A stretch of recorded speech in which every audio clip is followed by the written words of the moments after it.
अगर आपने भी किसी को कैश पेमेंट करी है और वे बंदा बाद में मना कर रहा है कि मैं आपको पैसे वापसी नहीं दूंगा, और आपके पास कोई प्रूफ भी नहीं है, कोई एविडेंस ही नहीं है कि आपने उसको पैसे दिए और उसने आपसे एक्सेप्ट किए हैं, तो आपने क्या करना है, मैं आपको लीगल स्टेप्स बता रहा हूँ आप कैसे रिकवरी कर सकते हो। तो पहले ये जान लो कि 3 साल का एक पीरियड होता है अंडर लिमिटेशन एक्ट। ये मैंडेट पीरियड होता है कि 3 साल में आपको कोई ना कोई एक्शन लेना ही है, तब जाके ही आपका सूट फाइल हो सकता है या आप एक्शन ले सकते हो उसके अगेंस्ट और रिकवरी कर सकते हो। और जो ये 3 साल होते हैं ये तब से काउंट होते हैं अगर मान लिया आपको उसको बार बार बोल रहे हो कि मुझे पेमेंट दे दे, तो उसका जब वो लास्ट मैसेज आएगा ना कि मैं तब दूंगा या तब दूंगा,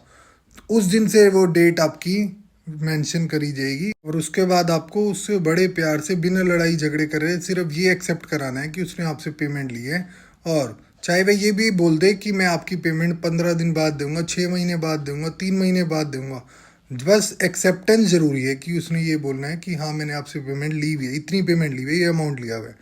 ये आप कैसे एक्सेप्ट करा सकते हो, आप उससे कॉल करके और कॉल रिकॉर्डिंग कर सकते हो। आप क्या कर सकते हो, आप मैसेज के थ्रू भी कर सकते हो, आप व्हाट्सएप पे भी उससे बात करके व्हाट्सएप पे भी ये चीज़